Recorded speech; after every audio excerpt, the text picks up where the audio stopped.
Alors mes camarades, je vous apporte le salut fraternel du syndicat de la territoriale de la ville d'Angers, du CSAS et d'Angers-Loire Métropole, ainsi que d'avoir la double casquette du département étant secrétaire départemental des services publics du Maine-et-Loire. Merci à Yves d'être là, au plus proche des militants de base, de nous entendre, d'écouter tout au long de cette journée.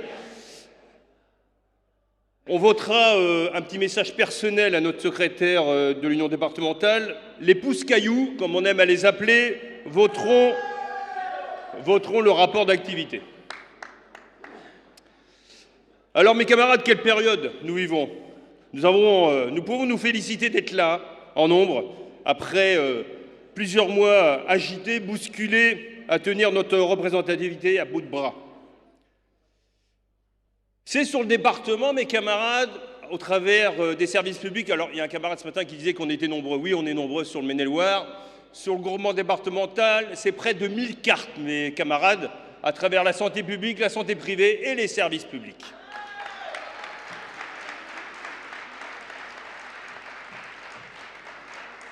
Aujourd'hui, pour les territoriaux, c'est l'épuisement, le découragement, la démobilisation qui se généralisent. Pendant le pic sanitaire, en 2020, l'État a fortement sollicité les services publics.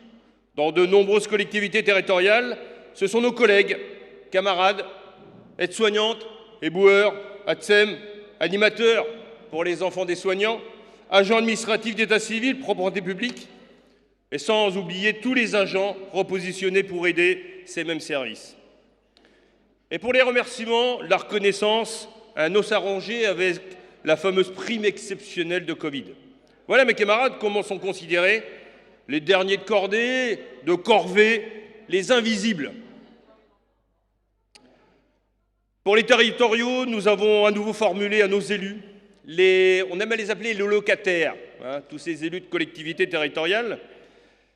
On a reformulé la longue liste non exhaustive de dispositions qui n'ont vocation qu'à fragiliser le statut des fonctionnaires et à paupériser les agents du service public. Quelques dates, mes camarades. 2010, gel du point d'indice. 2016, le PPCR, pour ceux à qui ça parle, sur l'allongement des carrières et la fin de l'avancement au mini. En 2019, les fameuses mobilisations contre la réforme des retraites. Il y avait une mobilisation à la collecte des déchets en Angers-Loire Métropole. La fameuse loi de transformation de la fonction publique dont on évoque ce matin toutes les difficultés, les possibilités de perte de salaire aussi grâce à la mobilité de demain, les détachements d'office en cas de transfert du service vers le privé et le recours accru aux contrats de projet, au CDI qui mettent à mal la CNRACL, la remise en cause du droit de grève et les fameuses fusions de comités techniques et de CHS, avec moins d'élus et encore plus de charges de travail pour nos délégués et nos représentants du personnel. Et enfin, la rupture conventionnelle. En 2020, c'est la fin de la transparence sur les avancements de grade et de promotion interne, et avec également à la clé l'allongement du temps de travail pour le même salaire, avec les 1607 heures.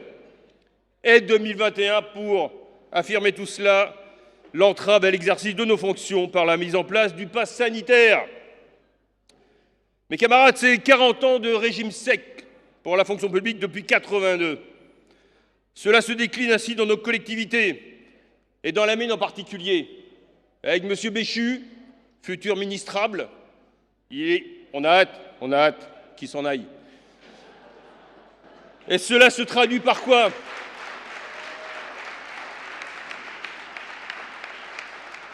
Cela se traduit, mes camarades, par une perte d'attractivité de nos métiers, fin de la protection des agents, baisse des rémunérations, mais aussi externalisation des missions dans le cadre des transferts de compétences vers la communauté urbaine, demain métropole, et enfin vers le territoire intelligent, le fameux projet de M. Béchu aussi, le tout connecté.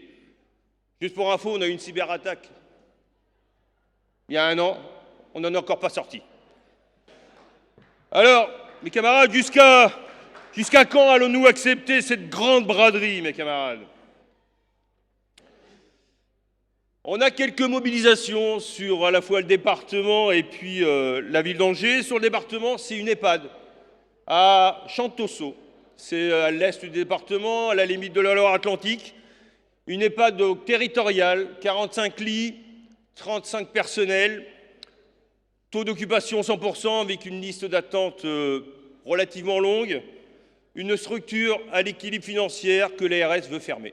Voilà. Depuis 2016, on cherche à mettre dehors à la fois les résidents et surtout les personnels. On se bat, deux mobilisations en 2020 et 2021. On continue. On est allé voir l'ARS pour essayer de négocier. Ils ne veulent rien savoir. Fini les lits médicalisés. On veut changer les structures pour nos aînés. C'est les mobilisations sur les temps de travail. À la ville d'Angers, ce sont les maîtres nageurs, les claquettes qui sont en grève sur la question des 1607 heures. Demain, ce sont nos ATSEM. On a reçu dernièrement sur 130 agents, près de 72 agents qui, à travers une motion qu'on a fait signer à Force ouvrière, on nous ont dit non aux 1607 heures. Demain, ça promet une bagarre, voire prochainement une grande bagarre avec ces personnels-là, comme on a pu le voir dans d'autres collectivités au niveau national.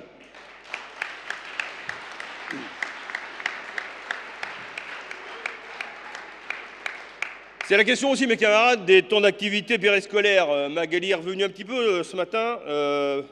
On travaille de concert avec le SNUDFO. C'est effectivement dans le secteur de l'animation, que ce soit à la ville d'Angers ou à Loire-Othion aussi, où il y a une bagarre qui est menée là-dessus, que nous dénonçons depuis 2013, mes camarades, avec aujourd'hui un constat bien amer. Une centaine d'agents à la ville d'Angers en CDD, reconduits d'année en année, une précarité accrue, un bilan quelque peu érodé sur le bien-être de l'enfant, comme ils avaient été vendus en 2013, qui épuise les agents au quotidien et qui a pour effet une fuite massive des contrats. C'est une lutte donc, comme je le disais, que nous menons avec nos camarades du SNUDFO, du Maine-et-Loire, de l'Éducation nationale. On n'en a pas fini avec ces questions-là, avec M. Béchu notamment sur Angers. Et enfin, mes camarades, aux côtés des camarades de l'Interpro, à vos côtés, les territoriaux apportent les forces vives dès que nous pouvons. Nous continuons à partager, unifier, à faire converger entre nos secteurs les revendications. C'est bien ensemble que nous devons agir, combattre, protéger nos acquis, nos conquis. Et n'oublions pas là-dedans les invisibles territoriaux, ces acteurs qui partagent également vos vies dans les écoles, les accueils de loisirs, les mairies, les EHPAD, dans nos villages et villes. Enfin, mes camarades, en 2022, on va avoir besoin de vos soutiens, mes camarades, dans le cadre de nos élections professionnelles. Vous connaissez toutes et tous un pousse-caillou, un agent travaillant dans une collectivité. En Maine-et-Loire, précurseur des communes nouvelles, c'est près de 19 400 agents, et on est bien en deçà de la moyenne nationale, sur le département. Les réunions d'information s'inscrivent déjà depuis longtemps dans nos agendas, mais s'intensifient pour aller à la rencontre des agents sur le département. C'est bien dans l'unité la plus large et contre toute remise en cause des acquis et des conquis sociaux, nous nous opposons à la privatisation des pans entiers des missions de service public, au recours systématique des contractuels en lieu et place des emplois titulaires, à l'individualisation de la rémunération, à l'éclatement de notre régime de retraite, à la suspension de nos collègues dans le cadre de l'obligation vaccinale dans les ERP. Nous demandons la réintégration.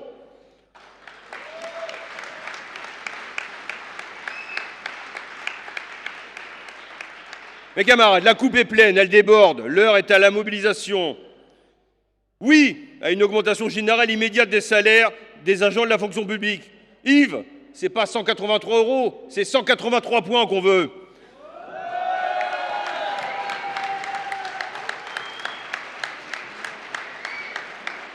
Oui, à un plan de titularisation, oui à des créations d'emplois statutaires partout où cela est nécessaire. Oui à l'abrogation du jour de carence.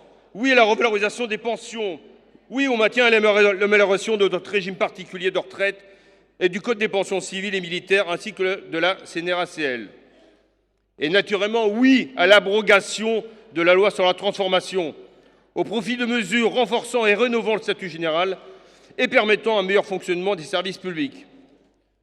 Mes camarades, je l'avais déjà rappelé lors du congrès régional des services publics, c'est l'occasion encore une fois de réaffirmer l'importance de nos services publics, leur rôle d'amortisseur social des effets de crise, qu'elles soient économiques, écologiques ou sanitaires. l'occasion de réaffirmer qu'ils sont non pas un coût par la société, mais d'abord une richesse, un investissement et un outil permanent de solidarité.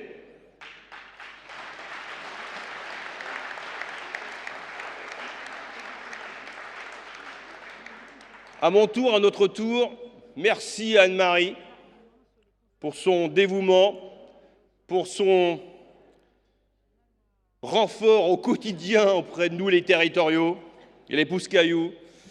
Merci à Jean-Jacques aussi, qui nous a fortement... Enfin, surtout Patrice, quand il était là. Et merci aussi à mon camarade Patrice Bouillet, qui m'a bien gentiment lâché pour se barrer à la montagne.